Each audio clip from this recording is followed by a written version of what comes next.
Una curandera fue abandonada en el desierto para morir. Pero un vaquero mestizo la salvó, y juntos desafiaron el odio de todo un pueblo. ¿Qué harías si te abandonaran en el desierto de Sonora para que murieras lentamente bajo el sol implacable? Esperanza no lo sabía, pero su salvador llegaría montado en un caballo pinto y con sangre apache corriendo por sus venas. Era el invierno de 1847 en los desiertos del norte de Sonora, cuando las noches helaban hasta los huesos y las mañanas llegaban vestidas de escarcha. En esa época, queridos oyentes, ser diferente podía costarte la vida, y ser mujer y diferente. Bueno, eso era una sentencia de muerte. Esperanza Morales había nacido con el don de curar. Sus manos sabían sanar heridas que otros médicos daban por perdidas. Conocía el lenguaje secreto de las plantas del desierto, y podía calmar dolores que ni el aguardiente más fuerte lograba adormecer. Pero en el pueblo de Agua Clara, ese don era visto como brujería, especialmente por el padre Domingo, un hombre cuyo corazón se había endurecido como el mezquite bajo el sol. Si esta historia te está llegando al corazón, apóyanos con un like y suscríbete para seguir descubriendo estas historias que el tiempo no ha podido borrar. Una madrugada de diciembre, cuando Esperanza regresaba de atender el parto difícil de la esposa del herrero, 3 hombres encapuchados la esperaban en el sendero. Sin mediar palabra, la arrastraron hasta una carreta y la llevaron a lo más profundo del desierto de Altar.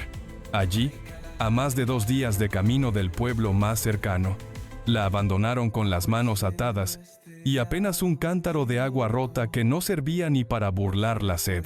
«Que Dios perdone tus pecados de bruja», le gritó uno de ellos antes de desaparecer en una nube de polvo rojizo. Esperanza cayó de rodillas sobre la arena fría. A sus 32 años, viuda y sin hijos, se había dedicado por completo a su vocación de curar. Ahora, mientras las estrellas la miraban desde arriba como ojos compasivos, se preguntaba si había valido la pena tanto sacrificio. Pero el destino, amigos míos, tiene maneras misteriosas de tejer los hilos de nuestras vidas. A 3 leguas de distancia, un hombre cabalgaba sin rumbo fijo, huyendo de sus propios demonios. Joaquín Mendoza era hijo de madre española y padre apache. Su piel morena y sus ojos negros como la obsidiana delataban su sangre mezclada, lo que lo había convertido en un paria en ambos mundos. Ni totalmente aceptado por los apaches de su padre, ni bienvenido en los pueblos de su madre. Había aprendido a vivir en las fronteras, criando ganado salvaje y comerciando con quien no le preguntara por su linaje. Esa madrugada, su caballo pinto, al que llamaba Centella, se detuvo de repente y movió las orejas hacia el norte. Los caballos tienen un sexto sentido que los humanos hemos perdido, y Centella había percibido algo que el viento le traía: el aroma tenue pero inconfundible del miedo y la desesperación humana. Joaquín siguió a su caballo durante horas, hasta que entre unas rocas de cantera vio una figura inmóvil. Al principio pensó que era un coyote muerto, pero cuando se acercó, descubrió algo que le partió el alma. Una mujer joven, con el vestido desgarrado y las manos en carne viva de tanto forcejear con las cuerdas que las ataban. «Señora, ¿puede oírme?», susurró mientras cortaba las ligaduras con su cuchillo de monte. Esperanza abrió los ojos lentamente. Lo primero que vio fue el rostro curtido de un hombre que la miraba con una preocupación genuina. Sus rasgos mezclados le recordaron a algunos de los pacientes que había curado en secreto. Personas rechazadas por otros médicos debido a su origen. «¿Quién? ¿Quién eres?», murmuró con la voz quebrada por la sed. «Alguien que entiende lo que es ser abandonado», respondió él, ayudándola a incorporarse. «Mi nombre es Joaquín, y usted no debería estar aquí sola. Tu suscripción nos ayuda a seguir compartiendo estas historias llenas de alma y memoria. Historias que nos recuerdan que la humanidad siempre encuentra la manera de brillar en la oscuridad». Joaquín tenía un refugio a mediodía de cabalgata. Una pequeña casa de adobe construida en una hondonada natural, rodeada de mezquites y protegida del viento por formaciones rocosas. Era un lugar secreto que había descubierto años atrás, donde vivía en soledad con sus animales y sus recuerdos. Durante los primeros días, Esperanza se recuperó en silencio. Joaquín le preparaba infusiones de hierbas del desierto, le curaba las heridas de las muñecas y le daba de comer sin hacer preguntas. Pero había algo en sus movimientos, en la manera delicada con que preparaba los remedios, que despertó su curiosidad. «¿Cómo sabes tanto de plantas medicinales?», le preguntó una tarde mientras él le cambiaba los vendajes. Joaquín se detuvo un momento. «Mi abuela Apache me enseñó. Decía que la naturaleza pone el remedio cerca del veneno. Solo hay que saber mirarlo. Entonces eres curandero, como yo». «¿Curandero usted?». Joaquín la miró con nueva atención. «¿Por eso la abandonaron en el desierto?». Esperanza asintió, y por primera vez en días, sintió que podía hablar sin miedo. Le contó sobre su don, sobre los años dedicados a sanar en secreto, sobre la envidia y el miedo que despertaba en otros, especialmente en el padre Domingo, quien veía en cada cura exitosa una amenaza a su autoridad espiritual. «El padre dice que una mujer no puede tener el don de Dios», explicó con amargura, «que si curo es porque hago pactos con el diablo». Joaquín permaneció en silencio durante largo rato. Finalmente, se levantó y fue hacia un baúl de madera que guardaba en un rincón. De él sacó un morral de piel de venado, lleno de hierbas cuidadosamente secadas y organizadas.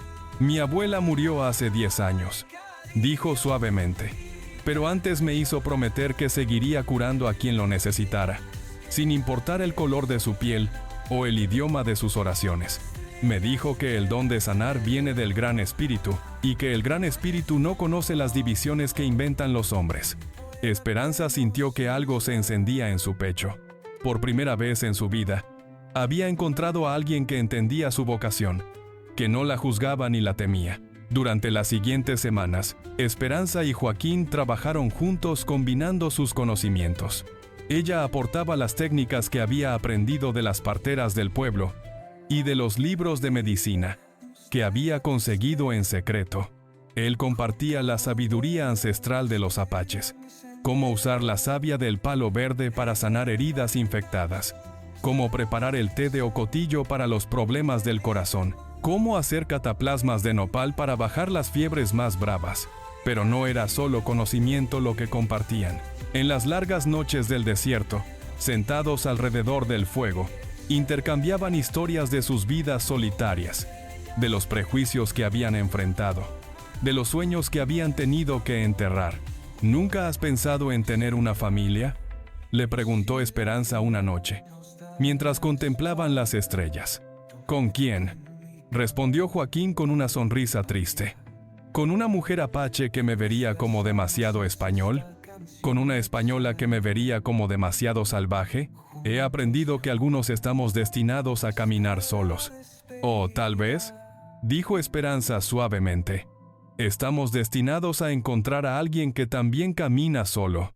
Pero la paz de su refugio no duraría para siempre.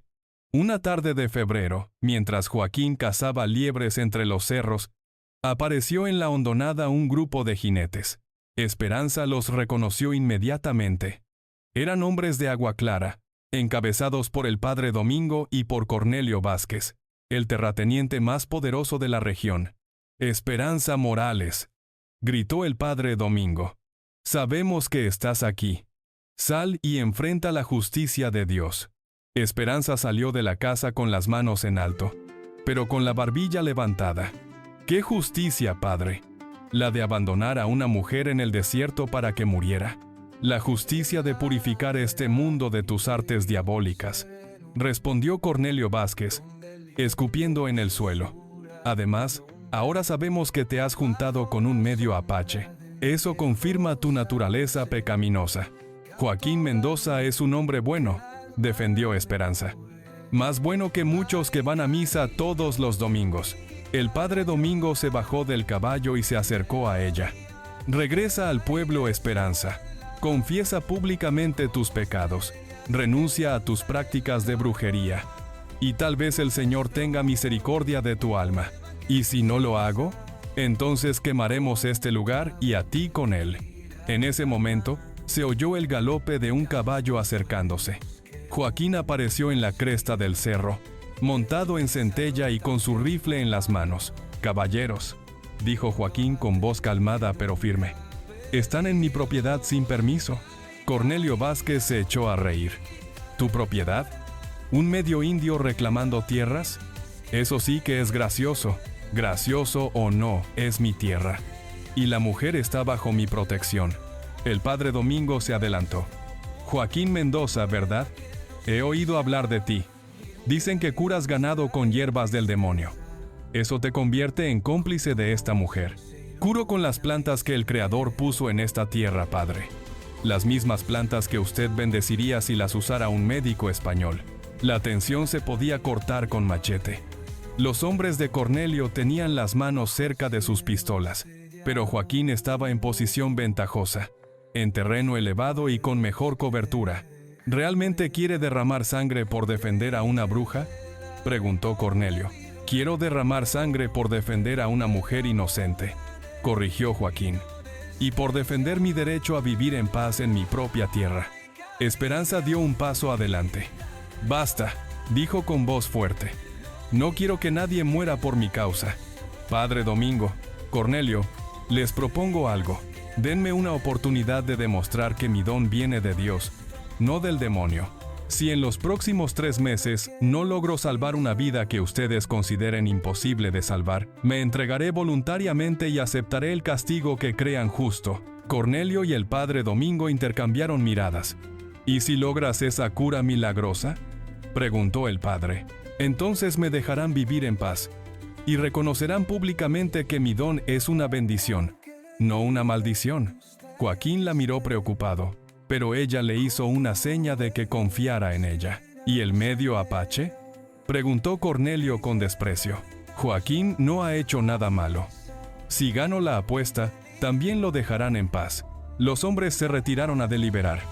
Finalmente, el padre Domingo regresó. «Aceptamos tu desafío, Esperanza Morales, pero será en nuestros términos. Te daremos un caso que consideremos verdaderamente imposible. ¿Y si fallas?». «Si fallo, me entrego». 2 semanas después, llegó a la hondonada un jinete jadeante. Era el hijo menor de Cornelio Vázquez, un muchacho de 15 años llamado Diego. «Joaquín, Esperanza», gritó mientras se bajaba del caballo. «Necesitamos ayuda. Es mi hermano Rodrigo». Rodrigo Vázquez, el hijo mayor y heredero de Cornelio, había sufrido un accidente terrible. Su caballo lo había arrojado contra unas rocas y llevaba 3 días inconsciente, con la cabeza hinchada y sangrando por los oídos. 2 médicos venidos de la capital habían declarado que no había esperanza. Si no moría esa noche, quedaría como un vegetal el resto de su vida. «Mi padre dice que si logran salvarlo, cumplirá su palabra», explicó Diego con lágrimas en los ojos. «Pero también dice que si Rodrigo muere mientras está bajo su cuidado, los acusará de asesinato». Era una trampa perfecta. Si Esperanza rechazaba el caso, perdía automáticamente la apuesta. Si lo aceptaba y el muchacho moría, la acusarían de bruja asesina. Y las posibilidades de curar una herida tan grave en la cabeza eran prácticamente nulas con los recursos de la época. Joaquín la tomó del brazo. «No tienes que hacer esto. Podemos huir hacia el sur. Comenzar de nuevo en otro lugar». Esperanza lo miró a los ojos. «¿Y vivir siempre huyendo? ¿Negando quiénes somos?». «No, Joaquín. Si vamos a estar juntos, tiene que ser con la frente en alto». «Está bien», dijo finalmente. «Pero no irás sola». Esperanza y Joaquín llegaron a la hacienda de los Vázquez al atardecer. La familia entera estaba reunida alrededor de la cama de Rodrigo. Su madre llorando, sus hermanos menores rezando, y Cornelio paseándose como león enjaulado. Esperanza examinó al muchacho cuidadosamente. La hinchazón en la cabeza era severa, y efectivamente sangraba por los oídos. Pero había algo más. Cuando le levantaba los párpados, las pupilas reaccionaban ligeramente a la luz. «Aún hay esperanza», murmuró. «Pero necesitaremos por lo menos una semana, y tal vez más». Durante los siguientes días, Esperanza y Joaquín trabajaron día y noche. Ella aplicó compresas frías para reducir la hinchazón, preparó infusiones de hierbas antiinflamatorias y masajeó puntos específicos en el cráneo que había aprendido de un curandero chino que pasó una vez por Agua Clara. Joaquín se encargó de preparar las medicinas más especializadas, extractos de corteza de sauce para el dolor, té de valeriana para calmar el sistema nervioso y un compuesto especial de miel y propóleo para prevenir infecciones. Tu suscripción nos ayuda a seguir compartiendo estas historias llenas de alma y memoria. Porque en estos tiempos donde todo va tan rápido, necesitamos recordar que el amor verdadero y la dignidad humana siempre encuentran la manera de triunfar. El quinto día, Rodrigo abrió los ojos por primera vez. El séptimo día, pronunció su primera palabra, agua. El 10º día, se incorporó en la cama y pidió comida. Para el final de la segunda semana, estaba caminando por el patio de la hacienda, con apenas un leve dolor de cabeza como recuerdo de su accidente. La noticia de la curación milagrosa corrió por todo Sonora. Como pólvora, Cornelio Vázquez, hombre de palabra a pesar de sus prejuicios, cumplió lo prometido. En una ceremonia pública en la plaza de Agua Clara, reconoció públicamente que Esperanza Morales tenía un don genuino de sanación, y que tanto ella como Joaquín Mendoza eran bienvenidos en el pueblo. El padre Domingo, avergonzado por su error, pidió perdón público y ofreció a Esperanza un lugar oficial como curandera de la iglesia. Pero ella, con la gentileza que la caracterizaba, declinó educadamente. Padre, aprecio su oferta, pero mi lugar no está dentro de las paredes de la iglesia, sino donde la gente me necesite, sin importar su religión o el color de su piel. Esperanza y Joaquín decidieron establecerse en un punto medio entre Agua Clara y el refugio del desierto. Construyeron una casa más grande, con espacio para recibir pacientes y con un gran jardín donde cultivar plantas medicinales. Se casaron una primavera, en una ceremonia sencilla oficiada por un sacerdote apache, que había aprendido tanto las tradiciones católicas como las ancestrales. Su casa se convirtió en un lugar de peregrinación para enfermos de toda la región.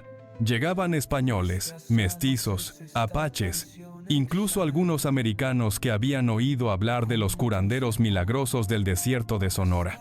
Esperanza y Joaquín los atendían a todos sin distinción, y gradualmente su ejemplo fue cambiando las actitudes del pueblo.